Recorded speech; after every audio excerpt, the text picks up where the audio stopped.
Jordan River. A 200-mile border separating the present-day Kingdom of Jordan from Israel and the West Bank. In 1400 BC, this waterway represented one of the final obstacles to the wandering Israelites' long-awaited entrance into the Promised Land. The Ark of the Covenant comes into its own when Joshua is given the task of leading Israel across the Jordan River. And the story is that the Ark of the Covenant would go first and be carried into the Jordan River. Some energy came forth from the ark, causing the waters to literally stop and ascend, and therefore creating dry land for the entire children of Israel to pass on over to the Holy Land. But if this biblical story is true, what kind of power could the Ark of the Covenant have possessed that would cause a raging river to stand still? What if the people who wrote these stories were simply reporting on what they were actually seeing? If that's true, the Ark of the Covenant clearly represents a technology that is more advanced than anything we have now. If you want to part water, maybe a good way to do it would be with high-speed winds. If you blow enough air, you can get the water out of the way, and you can actually maybe even form those two walls of water. There's some kind of technology that they're using, and it's so that they can accomplish their goals and continue on their journey, and they're able to use this extraterrestrial technology to do it. According to the Bible's book of Joshua, the Ark of the Covenant once again proved a powerful ally. When the Israelites arrived on the western banks of the Jordan River, set on conquering the seemingly impenetrable walled city of Jericho.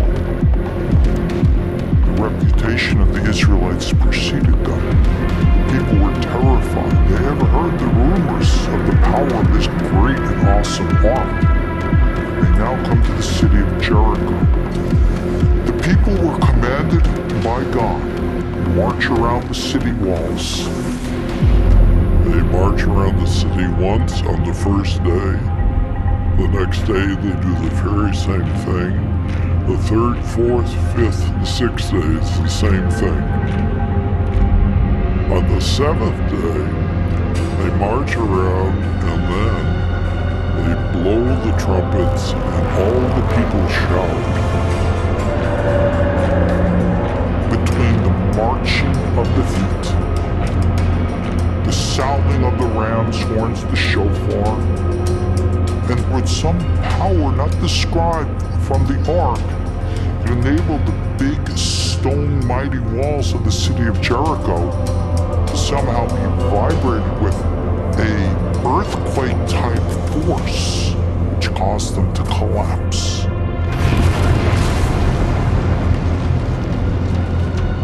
When I hear that they had to walk around Jericho 7 times, and then the trumpets were the ones that allowed for those walls to crumble, one would have to ask yourselves, was there something else to it? Knocking something down like a wall with pressure is not inconceivable. So you could imagine trying to do this. Now, when you look at things, think of standard examples that we experience. When the space shuttle lands, we get the sonic boom. And you can feel it rattling the walls and you can actually hear it. That's far away. Imagine getting a sonic boom closer to the object. You might be able to do significant damage to the wall.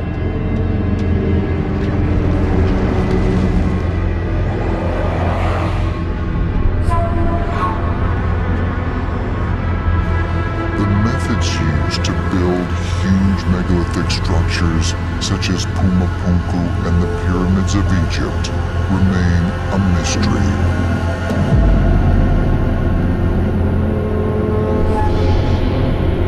But what about the tools used to build them? Where are they? And might they provide a clue as to how these enormous stone structures were created?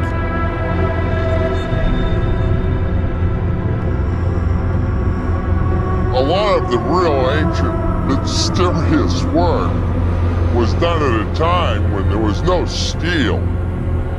And the copper they had was, yeah, they could harden it by cold hammering it, but still wouldn't make a dent in rocks like basalt and granite. So they would have had to use, much more laborious techniques, or they had some sort of advanced technology which escapes me. And I've been in the business 40 years.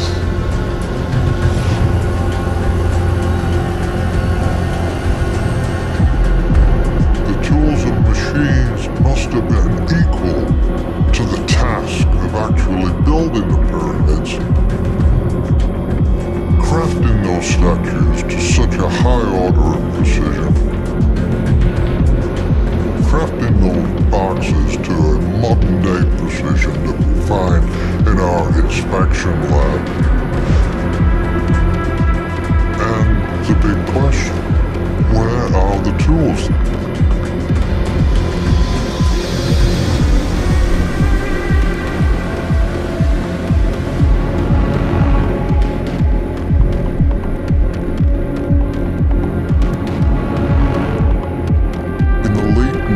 Century, British archaeologist Sir Flinders Petrie scoured Egypt, looking not for the biggest items, but the smallest. Petrie was absolutely fascinated by the technical achievements of the Egyptians, particularly the early Egyptians. He constantly was looking for how they made things, how they developed things, how they continued to sort of basically perfect their tools. We're normally taught that the ancient Egyptians had simple tools, and what Petrie brought out is information that seems to actually argue against that notion.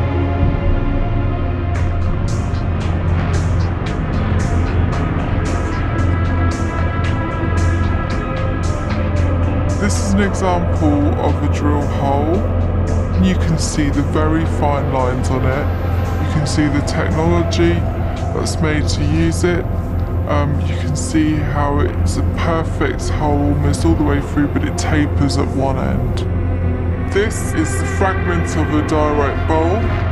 It's one of the hardest substances, and you can see on this fragment that there's a lathe mark, which is really interesting that they managed to make such a mark in such a hard material. Among all the tools discovered by Petrie, however, one stood out from all the rest. While working inside the Great Pyramid, Petrie stumbled across a tubular drill made of granite. Tubular drills amongst the ancient Egyptians were actually fairly common. I mean, Petrie found quite a few of them. The interesting thing about the one that he found in Giza is that it's such hard stone that was so carefully curved, precisely grooved. As you can see, it's got very, very fine markings on it, basically lines, literally a couple of millimeters apart. You can see it goes all the way around, very, very accurately, hardly any waves at all. He was absolutely amazed by this. He kept returning to it throughout his life. His theory was that the Egyptians must have had access to diamonds or some kind of jewel that would have cut it. The interesting thing about Petrie's theory about how these drill lines were made was that he never discovered any diamonds in ancient Egypt.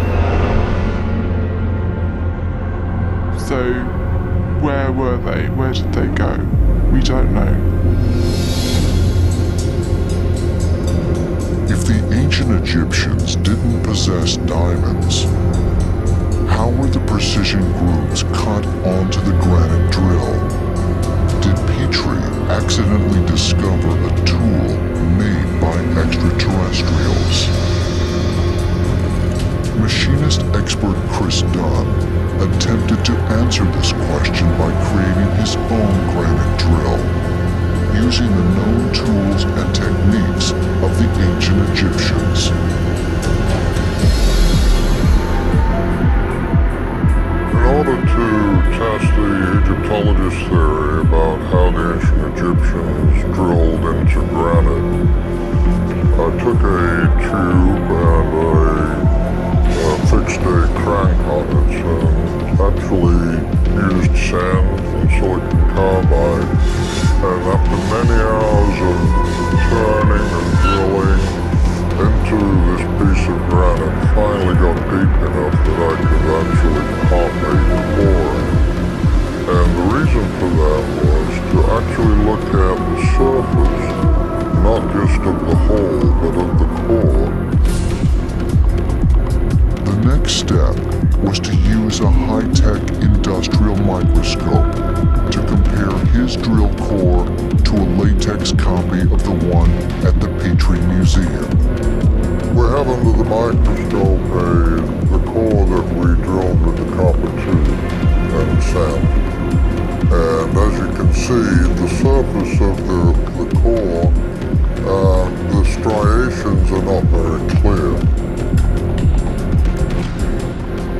There's nothing really distinctive in terms of the feed of the tool marks using sand and copper. Now bringing the latex that they took of the core in the Petrie Museum, and we see something totally different. The striations are very clear and they're quite deep. The devil is actually in the details, and the details of this particular artifact are what I consider to be a smoking gun in terms of what level of technology we give the ancient Egyptians credit for.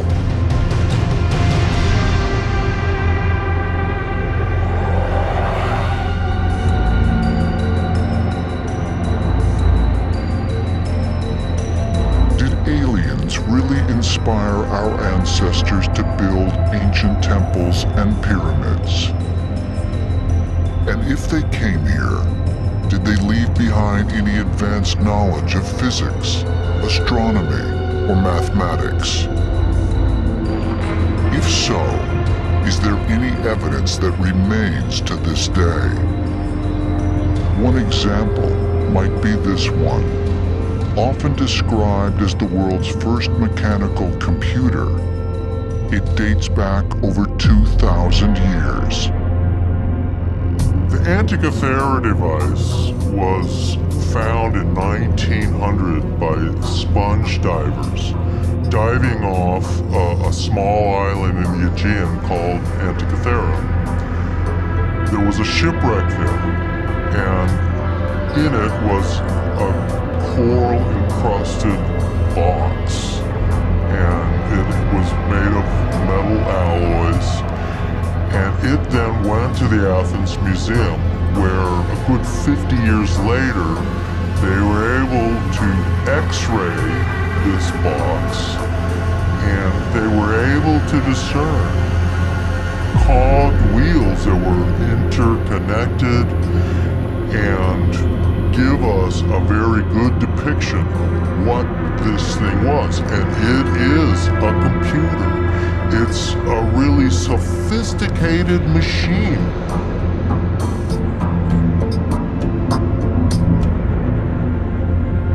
It's a very interesting piece of technology because it served two purposes. One was that it was an astronomical device where you could, by using it, chart your position to the stars and navigate your way through the seas. It was also an astrological device, so that someone could tell you, if you were born on this date and your planet sign is this, then certain things are going to happen to you when the planets are in this alignment. So it was a very interesting piece of technology that literally had more complicated gears and inner workings than a modern-day Swiss watch. And it's found to be dated, I think, like 200 BC. So it's really an anomaly as to who could have created that and what it was being used for.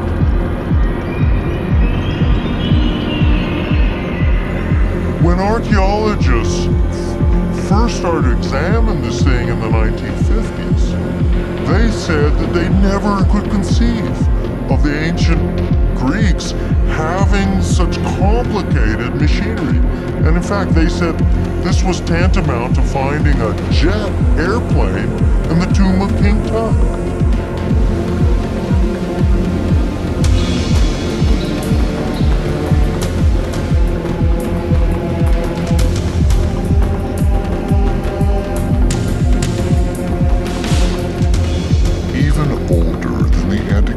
Mechanism are these carvings on a wall at the Dendera Temple complex in Egypt. To some, the strange designs look eerily similar to objects very much in use today. In Egypt, there is this underground crypt at Dendera that was always secret, and only the high priests had access to that crypt. It's very hot in there, very narrow, low ceiling, and on the walls you have these reliefs of what looks like ancient light bulbs. Because we have to question one thing: how did the ancient Egyptians light the inside of their tombs? According to most mainstream archaeologists, torches were used by the ancient Egyptians to light the pitch-black chambers of tombs and temples. Yet nowhere on the ceilings is there even the slightest evidence of soot or smoke residue. There isn't enough oxygen inside those tombs with which to support or feed a flame of a torch. The only remaining solution is by some sort of an artificial light source. And that is, for example, a light bulb. So, at an underground crypt at Dendera, we find reliefs of such light bulbs. But how could the ancient Egyptians have used anything resembling a modern-day light bulb without access to electricity? After all, electricity wouldn't be discovered for thousands of years. That is, of course, with the exception of what scientists call the Baghdad Battery.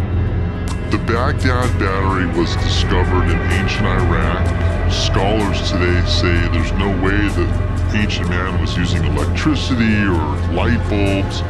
So they look at this Baghdad battery. There's about a dozen of them that have been found in Iraq. And the only mainstream theory is that they were using it for electroplating jewelry. Two major proponents of ancient alien theory, Jason Martell and Giorgio Tsoukalos, demonstrate just how the Baghdad battery could generate electricity using a modern mock-up of the device. Well, basically this is made out of a clay pot, clay just found naturally in that region in southern Iraq. And then they would use a small copper lining and something along the lines of an asphalt stopper wrapped around an iron rod. And these all applied together, and the combination of some weak acidic acid, vinegar, grape juice, orange juice in this case, wine, would be able to generate a charge by combining these elements with the iron rod and the copper, and the combination of that creates an abundance of electricity. So what we're going to do is basically just fill the clay pot with some orange juice here. I'll try not to spill too much. Copper rod back in there. Copper iron rod. Give it a moment to kind of fill that copper area there. And then by turning on the voltmeter and applying this to each side, we should be able to generate a charge. And there it goes, into the positive. And if we give it some time to get the electrolytes really buzzing in there, you'll see that this volt will actually continue to rise. It is a battery, everybody agrees with that, but nobody knows why they made it and how they made it. What mind would think of that? You know, electrical current back several thousand years ago? It's very strange, but it's clearly a battery. The whole idea that ancient civilizations actually had knowledge of electricity and used electricity is an accepted archaeological fact today. Just like in our own civilization, where about 200 years ago, Benjamin Franklin and other scientists began experimenting with simple electrical devices, we now have evidence that over 3,000 years ago, people were also experimenting with electrical devices.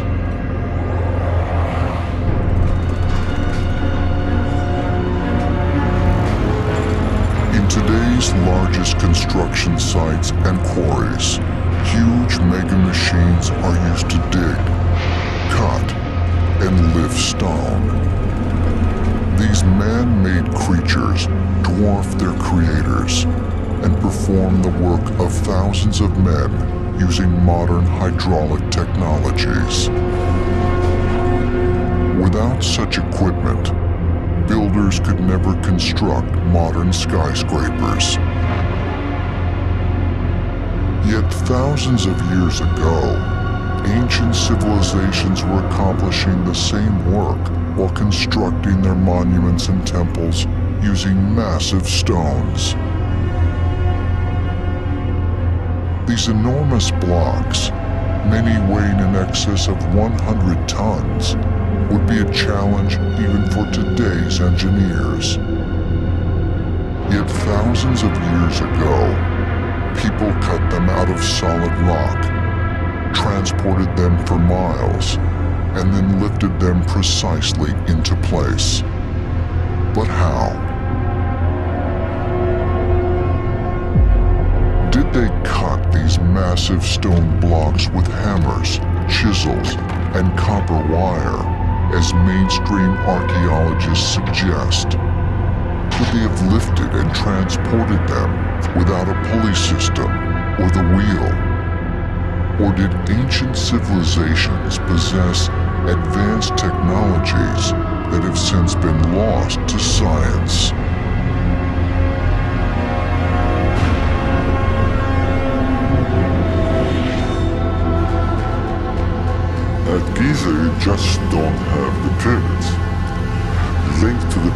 pyramids are what Egyptologists call valley temples. It doesn't take a rocket engineer that when you go there, there's something not quite right here.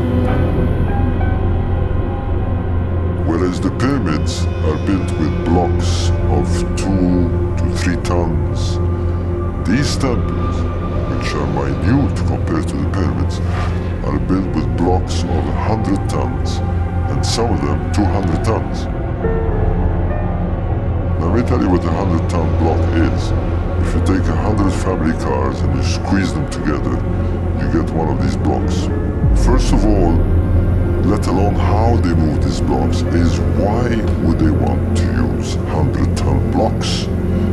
It simply doesn't make sense. There's no reason for them to want to build out of granite blocks the size of a semi-truck. It's like, okay, let's do something, but let's do it as difficult as we could possibly do it. The reason why I am convinced that sophisticated technology was utilized in these ancient rocks is because if we go to a stone quarry today and look at the scope of machinery required to accomplish similar things, those machines are huge. Subscribers to Ancient Alien Theory do not believe extraterrestrials built these amazing monuments, but instead provided some type of technological know-how or tools to our ancestors. Engineering expert Chris Dunn has spent several decades researching the construction tools used by the ancient Egyptians. We're normally taught by Egyptologists that the ancient Egyptians had simple tools. They went to work every day using stone balls, copper chisels, a copper tube and sand to grind holes in diorite and granite, extremely hard rock. From what I have actually gathered over the years, is information that seems to actually argue against that notion that they had simple tools. In Egypt, Dunn was able to examine ancient sites firsthand. What he found has proved to be both revolutionary and controversial. If you look at the Giza Plateau and all the stones that they actually placed in the Great Pyramid and Khufu's Pyramid and Paris Pyramid, 2.5 million blocks of stone in the Great Pyramid alone, they had to have had some efficient means of cutting them to size and putting them into place. They had to have had somebody on site who's saying, okay, I need a block this size, and then getting a block to them that size, stat, like immediately. While searching several miles north of Giza at Abu Ruwash, Dunn stumbled upon a clue when he spotted a granite block containing a deep cut. When I first saw it, I just didn't know what to make of it. And it was only after puzzling over it for days, and sometimes waking up at 3 o'clock in the morning scratching my head and thinking, well, how did they make this cut? And finally to realize that the only way that they could have actually cut that thing was with a saw that was 35 feet in diameter. The idea that ancient Egyptians used giant saws provoked much resistance from mainstream archaeologists. Dunn, however, was convinced. An ex-machinist, I look for tool marks. I look for them everywhere I go. And I could be accused of, well, if you're going to look for something, you're probably going to find it because you're looking at it through a certain filter. Accepted, I agree. But the question is, why is it there? Clearly to me that is a machine mark, but there were no machines back then. So what do? I just go looking for more machine marks, and they're all over the place. You find them on statues, you find them particularly in the Luxor Museum. There seems to be an impression on the side of Amon's buttock where it meets the bench, where there is an undercut. It was the slip of a tool, and therefore it must have been a tool that was quite efficient.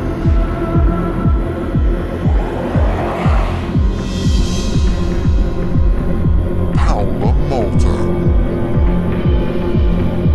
Deep beneath this small town in the middle of the Mediterranean Sea rests one of the oldest subterranean structures in the world.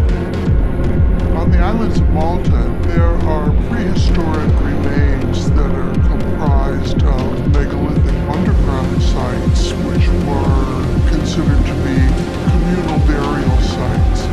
The most famous of these is the Halsefleni Hypogeum. Halsefleni dates back to about 6,000 years ago. It's multi-layered, 3 major levels, and it's really just astounding to have carved it into the limestone.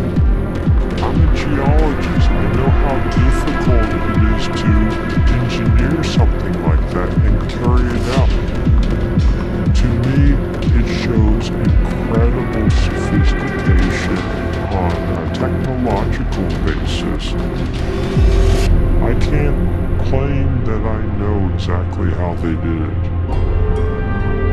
When the Halsefleni Hypogeum was first discovered in 1902, archaeologists were astounded to find buried within it more than 7,000 skeletons. In May 1920, a National Geographic article reported that many of the remains were those of humans that were long skulled. But during World War II, the site was plundered by vandals, and the skeletons mysteriously disappeared. Luckily, 11 of the elongated skulls were salvaged, and at least one of these displays a non-human feature. It is missing the sagittal suture that connects the parietal bones on all human skulls. A bizarre report came from a woman named Lois Jesson, who had worked for the British consulate in Malta. She had been visiting the Hypogeum and had convinced one of the caretakers to let her go into the lowest chamber. She claimed that she came out into a ledge in a great fissure that was beneath Malta, and on a ledge on the other side of the fissure, she claimed she saw very tall men. According to her account, she saw about 20 white-haired giants that looked up at her and motioned her to come down. One has to wonder if the Hypogeum has some sort of an extraterrestrial presence. As incredible as Lois Jessop's story may be, perhaps the most extraordinary discovery at the Hypogeum has to do with sound. In February of 2014, archaeoacoustics researcher Linda Enix gathered an assemblage of audio, geology, and archaeology experts to test the acoustic properties of the most mysterious chamber in the site, known as the Oracle Room.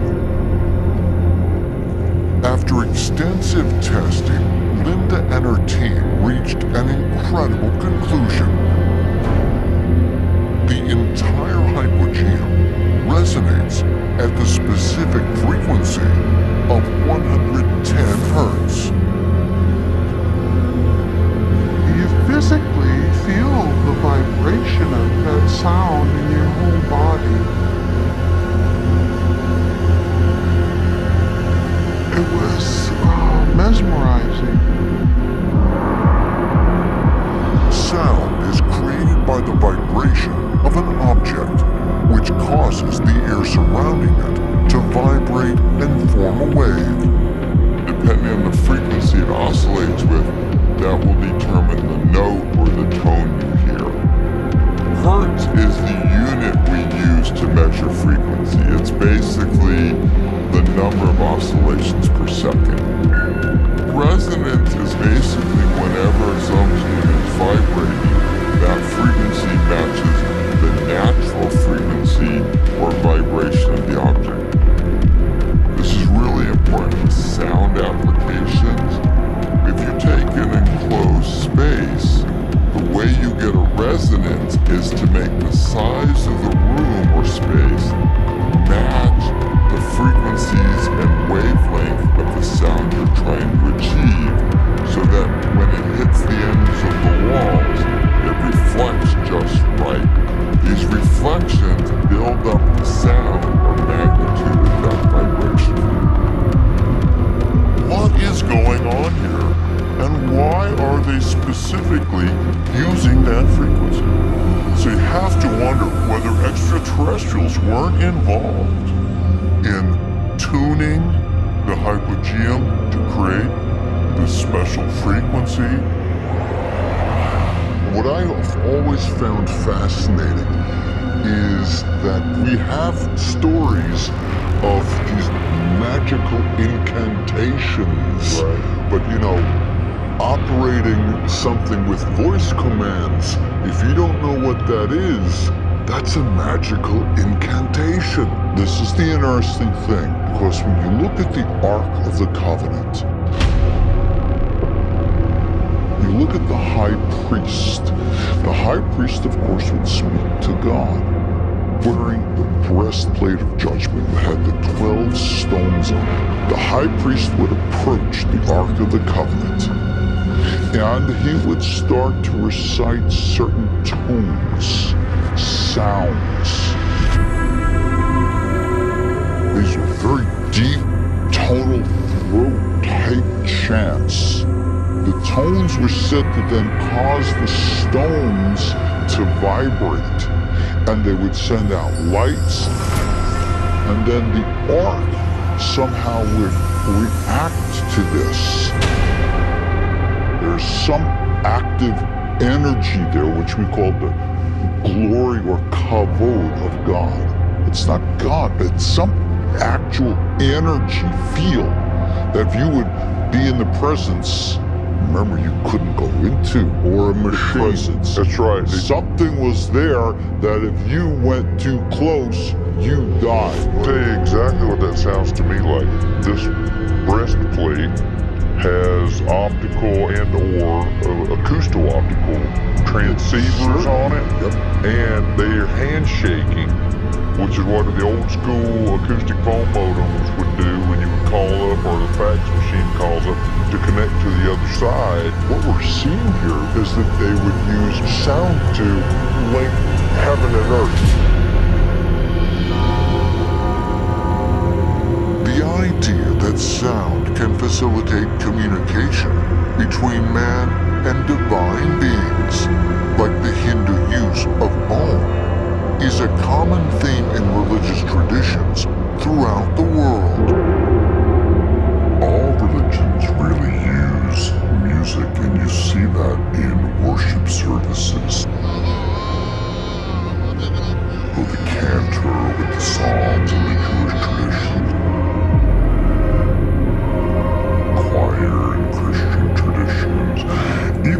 Islamic tradition where there's no formal music.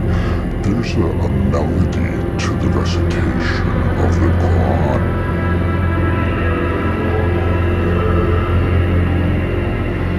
Every culture has the idea that this music connects us with the divine.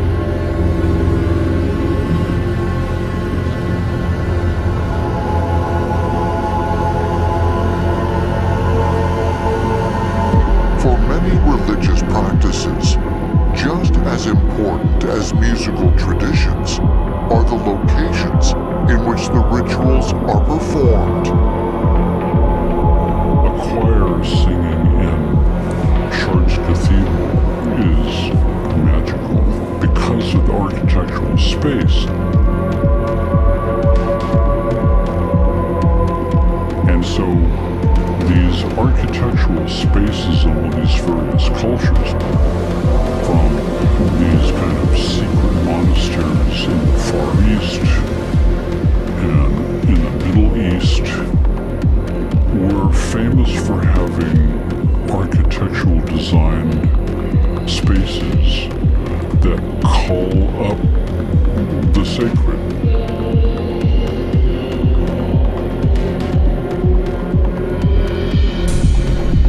Interestingly, a growing number of archaeologists believe some of the world's oldest structures were specifically designed to accentuate acoustic properties.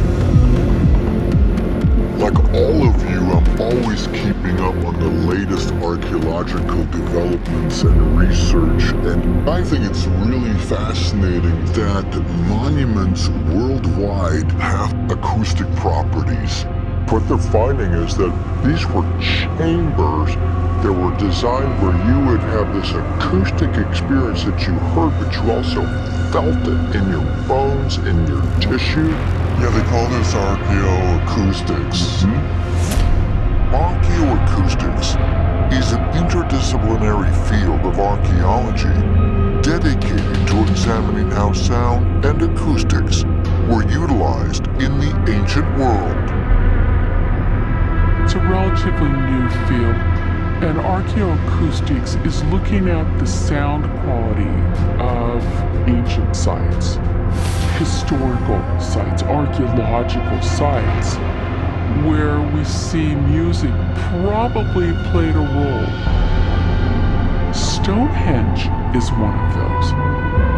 Where you stand in the middle of Stonehenge, you would create the sound blast of music, whatever implements were used, because we're not really sure, and it would bounce off the stones and create this sort of echo chamber.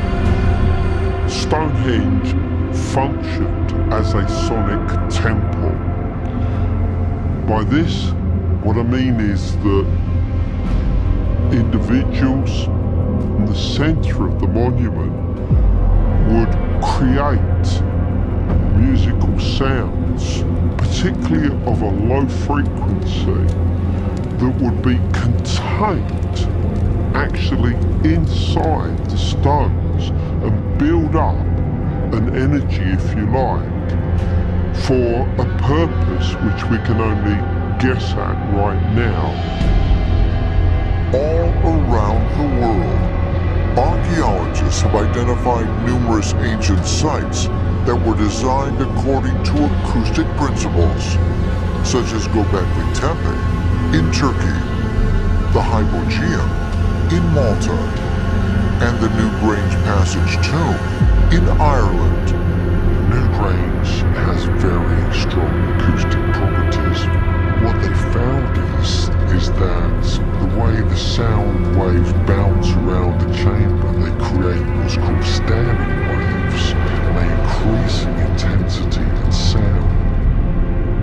According to some researchers, curious carvings found inside Newgrange provide key evidence documenting that the structure was purposely designed to have elaborate acoustic properties. And it seems that these were standing waves recorded actually within the chamber itself, and you can see these zigzag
the universe. The ancients realized that they were wandering objects called planets. And because they moved, perhaps encoded in the motion of these planets was our destiny, the future, that there was a rhyme and reason to the radii of the orbits of the planets, the music of the spheres, that these spheres, when they rotate, create music according to certain ratios found in music. The person who first understood the laws of music was Pythagoras. He worked out the laws of music, that music is divided into 12 notes. Pythagoras had this notion that the music of the spheres, that the harmony, the sound that moved the planets around was also the sound that would keep the body in alignment.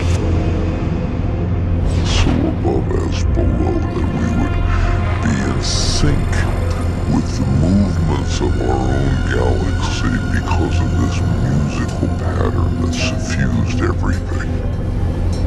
There are 12 tones in the musical system, so there's a 12ness to the way the galaxies are harmonized, to the way our bodies might be in sync with everything, all through the 12 tones of a musical scale.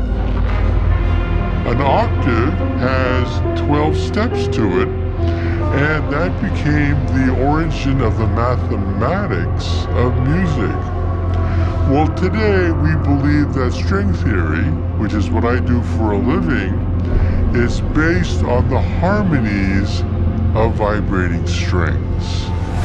We now believe that all the subatomic particles in the universe, neutrons, protons, quarks, are nothing but different vibrations of a tiny rubber band. And so what is the universe? The universe is a symphony of strings. And therefore, what is the mind of God that Albert Einstein wrote about so eloquently for the last 30 years of his life? According to string theory, the mind of God would be cosmic music resonating through hyperspace. That is the mind of God. Is humanity's modern understanding of the physics of the universe just now allowing us to comprehend the esoteric knowledge of our ancestors?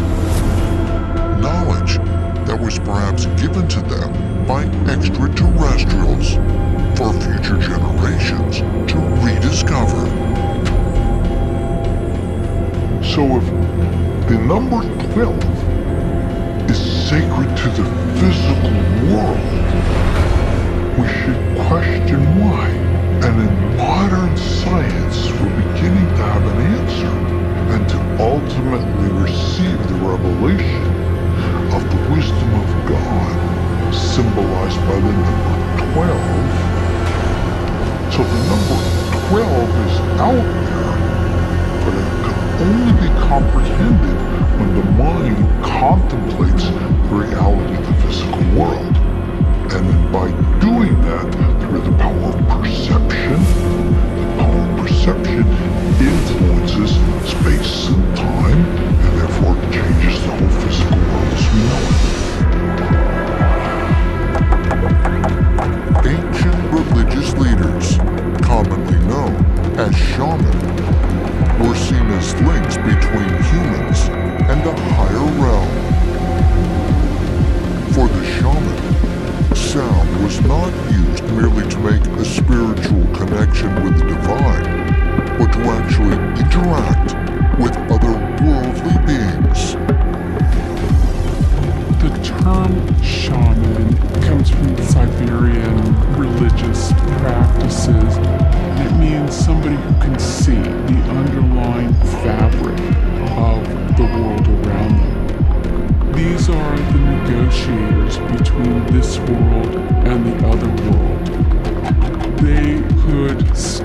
into the other world to negotiate with otherworldly forces.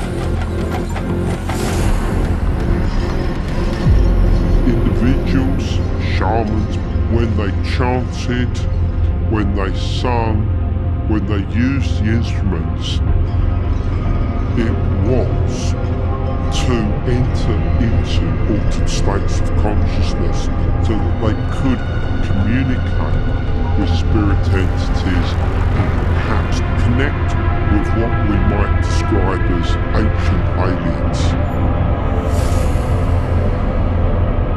The point is that the shamanistic practices all built upon what? Chants, sounds, altered states of consciousness which bring you into connection with extraterrestrials, aliens, whatever is out there. That's a really interesting point, Rabbi. You know, we have discovered that sound waves can actually control our brain. In the 1960s, neuroscientists discovered that rhythm and acoustics can produce a physiological change in the human brain through a process known as entrainment. If I can create a pulsing in the external environment that's pulsing at a brainwave speed, my brainwaves will try to match that speed to save energy, and my consciousness will change in the process. So we can do that using just a drum to change consciousness at will. If I hook you up to an EEG machine so I can look at your brainwaves, and normally when we're awake, my brainwaves are generating beta function, which is rapid, between 13 hertz and 38. And the drum beat is at 5. And my brainwaves are going to start slowing down and slowing down, slower, to take my consciousness from a waking state into a dream state without going to sleep first, which means that's a classic definition of a trance. The earliest examples of brain entrainment would be shamanic drumming. The speed of the drum beat tends to be around 5 hertz, and that's about like this.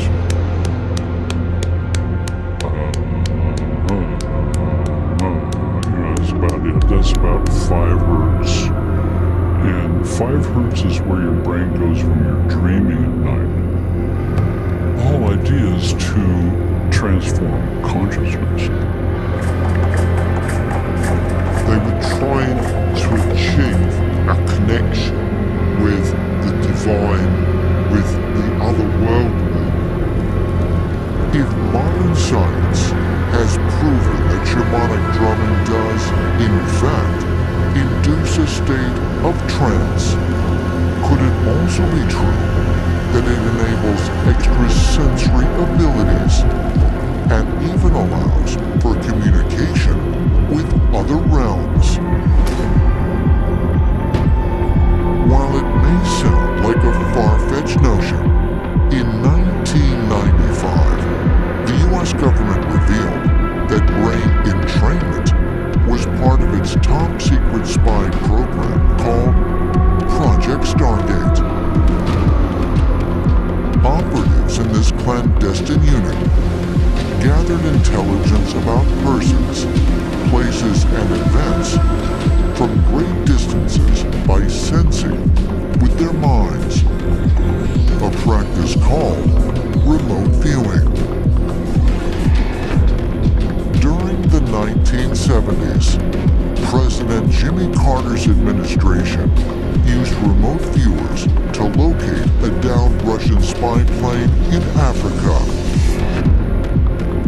Talk to any of the old remote viewers, the ones from the Stargate program, they'll tell you how accurate and how important and how relevant their information is. John Vivanco has been working in the field of remote viewing as both a teacher and practitioner for more than 20 years. I worked with corporations, intelligence, counterterror for the FBI after 9/11. At the start of every remote viewing session, John uses specific sounds to entrain his brainwaves and create a trance-like state. What we do with remote viewing before we do a session is a cool down. We will meditate, and one of the aids that we'll use are binaural beats. So if you think about frequencies in the ear, we'll listen to these sounds. So if one ear is pulsing a sound of, let's just say, 6 hertz, and in another ear it's pulsing a sound of 4 hertz, your brain waves will synchronize to around 5 hertz. And we like to stay in that zone in order to get the best information. John claims that by entering this trance state, remote viewers have gathered more than just information. They have also encountered otherworldly beings. We're working a project around the Arecibo Radio Observatory, and I was the first viewer on this particular tasking, and I start to get these beings, these aliens. I just remember during the session, I kept saying, they're coming, they're coming, they're coming, and they started to take notice of me.